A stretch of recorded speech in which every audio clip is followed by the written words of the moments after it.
Well, guess what's happening in this video? We're installing the level kit, 3-inch front, 2-inch back. So let's get the camera turned around. I've already started on it.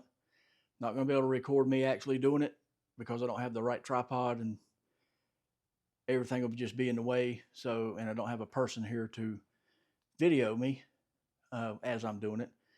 May have a person here tomorrow when I do the back. I'm going to make this 2 different videos,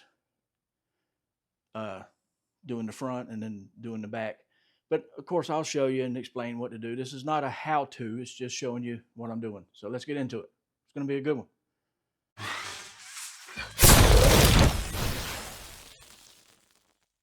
All right, as you can see, I got a bunch of tools here on the ground, and these electric tools I ain't impressed with. Some of this stuff, they won't break loose. Had to do it manually. Anyway, as you can see, I started over here on the driver's side because everybody's saying, oh, the driver's side is so much harder than the other side. Well, it's the exact same thing. The only thing is that right there, and there's one over here, somewhere up in there. I don't know if you can see that right there. All it does is just push down on 2 of the studs of the strut. I mean, you just pop it off with like a push tab tool or a screwdriver or something. It's no big deal. Then, of course, you got to take the 3 nuts off up there. And I loosened the lower control arms. You don't really have to, but I didn't want to tweak the bushings in there because you got to push down or I got it on the jack. I did it the easy way. I ain't holding all that heavy stuff up. But you either let the jack down, and if those are loose, the swing arm or lower control arm will just swing down out of the way where you can get the strut out. Otherwise, you got to pry it down with a pry bar to get the strut out. And let's do it the smart way, right? Anyway, as you can see, I'm about ready to go back in with it. And I loosened the CV shaft up out of there. But I didn't want, with this thing sitting like it is now, it'd be pulling too much on the boots. I didn't want it to pull one of the boots loose. So I just loosened it up and slid the CV shaft out of the knuckle. Of course, you got to take the sway bar end links off, both sides. You can't just take one side off, like if you're only going to do one side at a time. You can't take one side off and swing the swing or the sway bar up because the other side's holding it. So you got to take them both loose. Anyway, and I took the wheel speed sensor off. It's hanging right over here.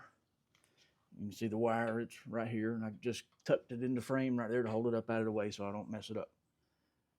Anyway, so let's get over there to the table and check out the 2-inch block or 3-inch block. Okay, there's the block installed and torqued down. I got it in my vise. Conveniently fits right over that. That's pretty cool. Anyway, got these bolts in here, torqued to 54 foot-pounds, like the instructions say. So let's get back over there to the truck and get this put back in. I'm going to show you in phases. I'm not going to show you me actually doing it because, like I said, I don't have the right stuff to set up.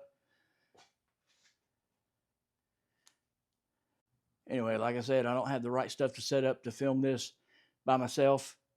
I thought I could, but it's too hard to worry about trying to keep this camera in frame and film what I'm doing and make sure it's still recording because, you know, sometimes it stops recording by itself.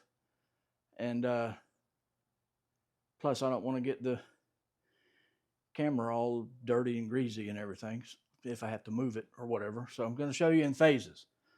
But rest assured, I am the one doing the work. You can hear me out of breath. Anyway, so let's get back to it. I'll show you when I get the strut back in the truck. All right, as you can see, I got the strut put back in there. Got the bolts up there tightened up, torqued down, everything torqued to spec.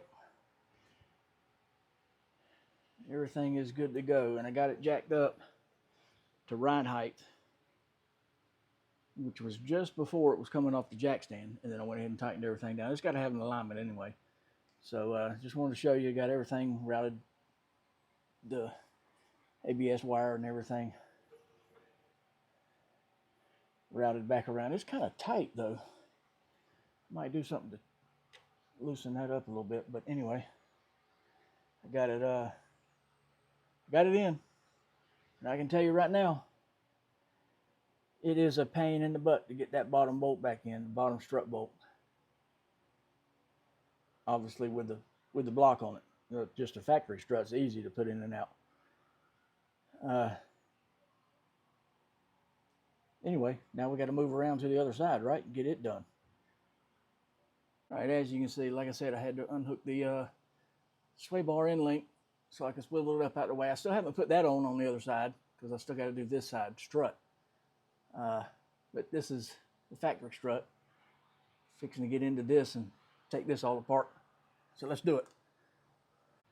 Okay, as you can see, I got the right side, passenger side, back. Well, maybe you can't see. I got it back in.